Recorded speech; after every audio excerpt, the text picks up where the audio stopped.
Motorcycling the Mainland with Troy and Dan.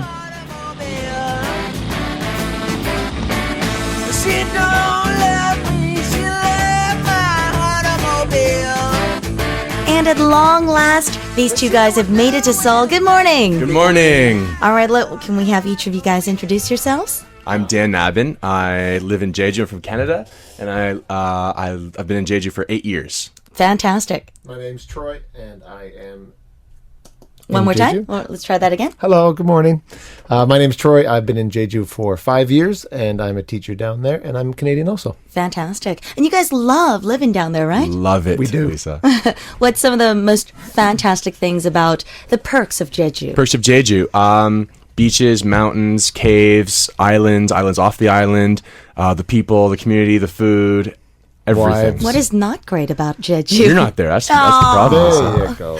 Well, I mean, okay, so 2 weeks ago, this is last month, at the end of last month, you guys left Jeju Island for the mainland. Tell me about your trip. Go ahead, Dan. Okay.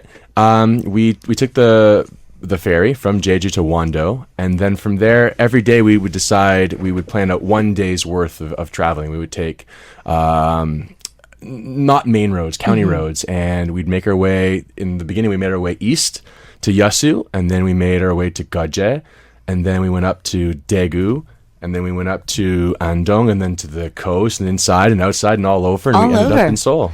I guess it's almost every guy's dream to kind of do a motorcycling trip, roughing it with your best friends. Right. If your wives let you, or if your girlfriends let you. How was that like? It was absolutely wonderful. We did it 4 years ago, as you know, and Dan and I this year, this is his last chance. Dan's leaving. He's going home to do his master's, and it was the last chance for us to have this trip for at least a couple of years. So No, it's not the last time. We're going to do it in 2 years' time. Yeah. Now, what made you decide to take this trip aside? I hear that there is a bigger meaning behind not just a road trip, but something deeper.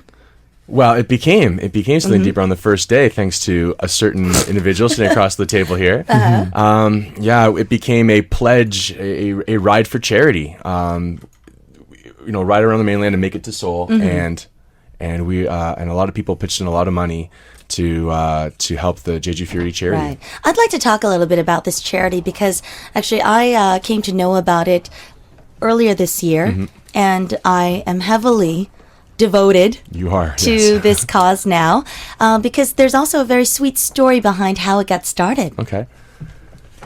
Okay, all right. So 3 years ago, a friend of ours, Nathan Furey, passed away. He was 34. He was married and he had 2 kids. So we decided to raise money for the post-secondary education of the 2 kids. They're Juno and Noah, and they were 2 years old and 1 year old at the time. Originally, our goal was 10 million. That grew to 16, and that grew to 20 million won. Woohoo! And when we achieved that, by the time we achieved that, the events we were doing to raise the money, auctions and bowling tournaments, and especially the beach volleyball tournament, were very successful, extremely successful. So we decided to keep going, but find new beneficiaries. So in the spirit of a couple foreigners on the island, Fred, Dustin in particular, we started to give back to the community. So we found a family that was in dire straits, that lived at the beach that we do the volleyball tournament at, and we helped them. And the tournament kept going, or the events kept growing, and it kept making a lot of money. So we found another family. I think this is just a wonderful cause because we have 2 big birds, right? Pretty much. One, we have the community coming together and having fun and getting close and bonding. At the same time, you're giving back to the community, and this is an island that you guys obviously love, right? Yep. So what more could you ask for? And it's not just the community, the Korean community. It's not just the Wegu community. It's everybody, the foreigners. Together. Yeah, everybody's together. It's a beautiful feeling that I got. I've been to some of the events, and I got to meet a lot of the people. The conditions are beautiful, too. I mean, you got the beach and the water and great air and good people. Right. And I think one of the biggest things, Lisa, that I think we take a lot of pride in is that it's a lot of fun. You don't have to be skilled in any of the events we do. You can be an alpha beginner, which we love. We love to say that. You can have never touched a volleyball, for instance, and you can come and play. And that's the best part. You're doing you're making money for a good cause, and you're having a blast doing it, and you want to keep doing it. So it helps keep the charity healthy. And maybe it's a good opportunity to mention Han Ji-yeon too, going down with thanks to Han Ji-yeon. Yes. Recently there have been lots of developments in Jeju Furey that even I'm very excited about. Dan, I know you went out of your way. You even came to Seoul and you were chasing down some models. I was like, is he trying to find himself a wife? What's going on here? Lisa. Well, we wanted to reach out to the mainland. The mainland, we were having all these volleyball tournaments, and we were getting some mainlanders coming down, but we wanted a lot more. So I did a search on the internet for groups who play on the mainland. I couldn't find too much, but I found this woman, Han Ji-yeon, this professional. So I sent her an email, and she responded, and we went over a few details on what it would take to bring her down. Right. And then in the end, she agreed to do a free beach volleyball clinic for women on Jeju, and she came down a couple weeks ago and had 1 week in Jeju, and it was amazing. It was a complete success. I actually stopped by and saw there were so many active girls just partaking. They were all amateurs, basically, just having fun, really wanting to learn, and Jian was really taking part and getting really, her hands dirty. And did she ever? She was originally, I had asked her only to do 2.5 hours a day. Right. And she never did only 2.5 hours a day. She didn't stop. She went 3 hours, 3.5 hours, 4 hours, and she said the girls were having a great time and she didn't want to stop. Of course not. So props to her for coming down. Thank you so much, and we hope that she comes down again, right? Absolutely. Yeah, we're hoping that she comes down in the October tournament. Right. And speaking of the October tournament, can you tell us about what's going on there? October tournament, October 20th and 21st. That will be our 8th beach volleyball tournament, the big ones. We do 2 big ones a year, and we do 1 smaller one in July. And last tournament we had 34 teams, 200 plus players. We had a lot of sponsorship. We had food, dance.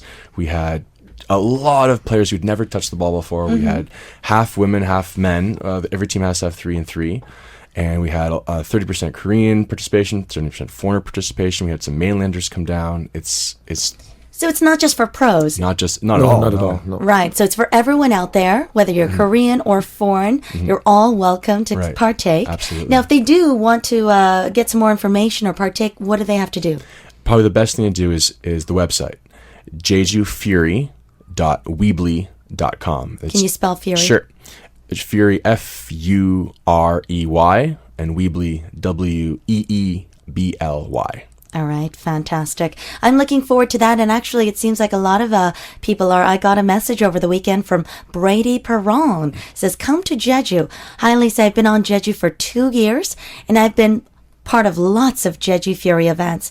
We would love, capital L-O-V-E, to see you in October for the volleyball tournament. It's arguably the most fun weekend on Jeju.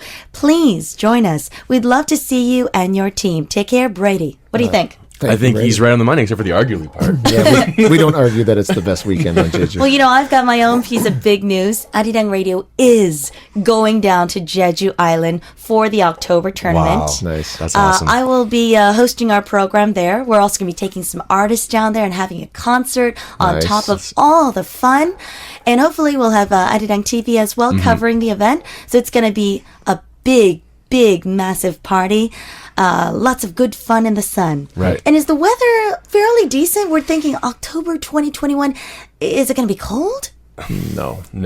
We've never had bad weather for these events. Never. We haven't had bad weather, and as far as the water is concerned, that's the warmest water you're going to get all year is in October. Awesome. Right. It's fantastic. So beach fun, you can get in the water. Yep. It can be like a mini vacation because it's Saturday and Sunday, right? And then a lot of people they set their tent up Friday afternoon. They get off work, they go right to the beach, they set up their tent, and they're there all weekend. So you can camp on the beach. So you don't have to spend extra money going to a motel. You're welcome to spread it out. Yep. And because it's the off season, there's not many people there. Right. So there's lots of room up there to camp. You can have fires up there, barbecues. It sounds like so much fun. It is. If camping's not your thing, we can help you get a pension or a minbox somewhere nearby or a hotel or anything. And one thing I would love to say, Lisa, it would be great. We're so happy Arirang is coming down. We really would love it if you guys put some teams together. We are. Awesome. So as we speak, as of a couple of weeks ago, a couple of our wonderful faces here at Arirang Radio want to take part, and they're trying to form a team. Excellent. We've also got some people on the TV side putting together a team. So hopefully we'll have Team Arirang. Good. down there. Hopefully a couple at least, right? And for those listeners out there who want to take part, we really encourage you guys to come on down to Jeju and have some fun. Good. That's been published, so we can't change it.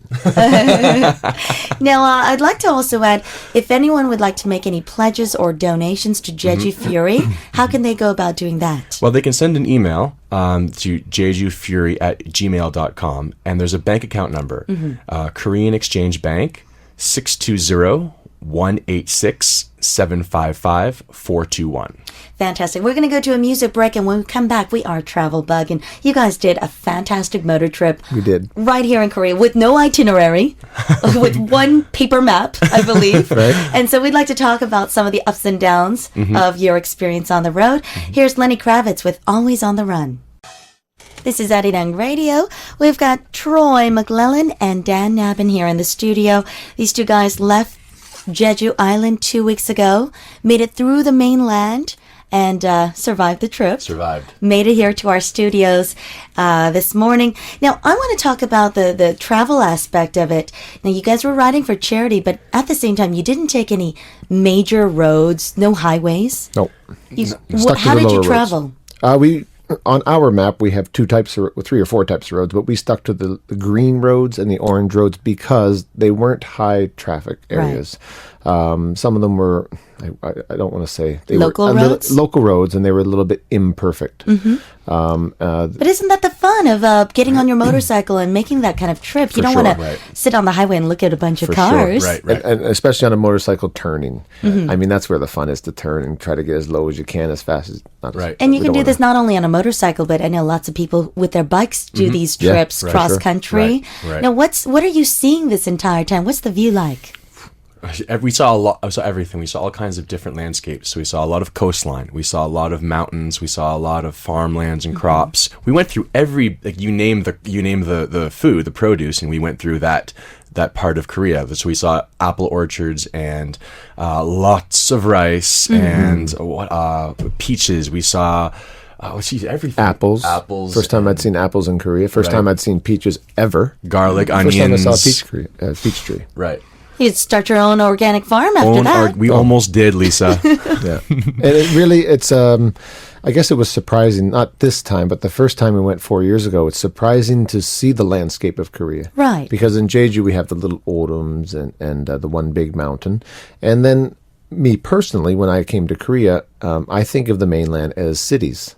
I don't think of it as nature and forest. And that's all it was along these the small roads were winding next to a river, which is in the valley of mountains on either side of you. Right, beautiful. And beside that, you have the little farms, the rice and all the farms. I think a lot of people, when they think weekend trip or going on vacation, and by the way, when you guys were on the road, that was the peak of vacation time here in Korea, and you're saying you didn't see much traffic, you didn't see a lot of people. No. That's because you're not going to Haeundae Beach or whatnot. You can find your own secluded, isolated beach, even in the midst of vacation season, right? Tell me about some of the beaches that you saw. Nagok, there's a couple pictures on the website of it, and it was empty. It was literally 10 people on that beach, a couple people tenting. And this is like the first week of August. Yeah, and the water was wonderful. The city itself wasn't really that busy. What was the name of the city? One Duck. One Duck. And there were other places that were busy. Don't get me wrong, you're going to find a lot of busy places throughout the trip, but there were so many places where we were just alone. Right. And along the way, you did some activities as well. I mean, and you camped, right? You didn't stay at hotels. Tell me about that. Well, we've done this 3 times, and the first 2 times, although we brought the tents, we didn't camp all that much, and this time we did a lot more camping. And one of the things we decided to do was to travel during the day, but then stop around 4 or 5 o'clock, set up camp, and enjoy the nature and enjoy the place we were staying, and then even maybe stay there 2 days in a row and do a tour around that area. So the camping makes that very easy to do. It's not that. Because I think a lot of people think you have to plan it and you have to have a spot, a camping area where you're going to put up your tent. You guys didn't make any reservations or anything like that. You just find a nice beach and you can set up tent there. Right. And it's okay, and no one's going to tell you to get off the beach. No, right. And even campsites not always, but 99% of the time, they're going to have another spot. Right. They're usually not full. And the first time when we were playing Frisbee with that kid, Minsuk. North of Daegu. North of Daegu, yeah. And we just happened upon this campsite. It had a place. We had to go search for it. And then the next day, we set up on a river. Right. Under a bridge. And we talked about that in your show a couple of weeks ago, where there's a culture in Jeju of river camping. Korea, in Korea, sorry. What did I say? Jeju. Oh, in Korea. Of river camping. Yeah. And it's fantastic because you just find a flat spot, set up your tent, and you have neighbors all along the river. And of course, you can't skip out on talking about food when you talk about traveling. That's true. We even have a lot of pictures up. By the way, listeners, if you want to check out some of these pictures, we took pictures of Dan and Troy this morning as well, and they are also up. Go to arirangradio.com and look for the Travelbug photo board to share in some of their photos. We've got photos from your trip, all sorts of landscape. I see waterfalls. Right. I see beaches, mountains. It's incredible. Yeah, and I have more too. I have more on my phone, and I was just outside the studio here, giving them to the writer. I think because a lot of people think if you go into the countryside, you see redundant rice paddies or something like that. But that's just it. You want to go to the back roads, to the country roads where you were traveling. It was clean and pristine, from what I could tell. Right.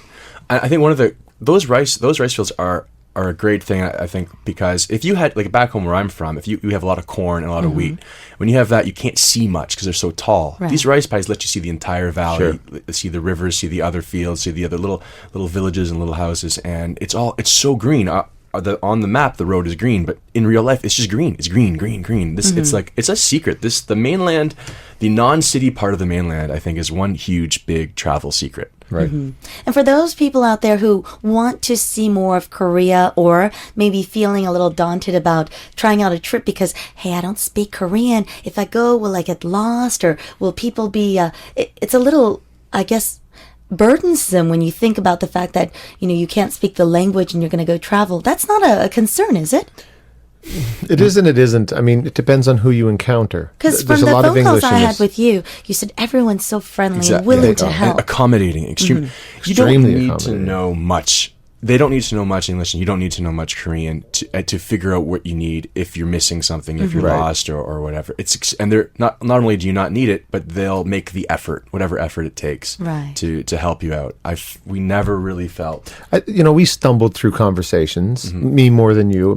His Korean is much better than mine, but I stumbled through conversations with people. But in the end, they stumbled through it in English. I stumbled through it in Korean. In the end, we knew what we wanted to do. We knew the idea we wanted to pass along. So I wouldn't be scared because of the language. Don't worry about the language. It's not dangerous to be camping out or anything like that. You weren't afraid afraid for your lives or anything like that, were you? I know Jung, I wouldn't do it alone. I mean, I wasn't. Right. I'm 6'2", 200 pounds. Yeah.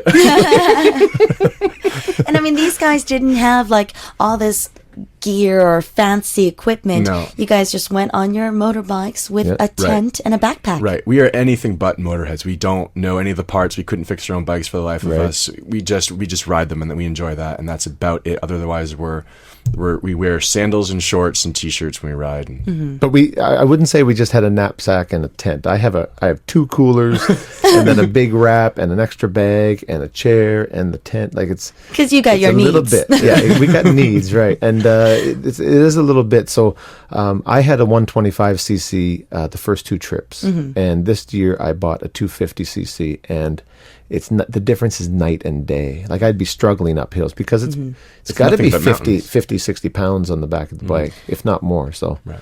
Listener 0317 says Dan Nab, D Nab, and T Mac. You guys rock the rock, Brooksy.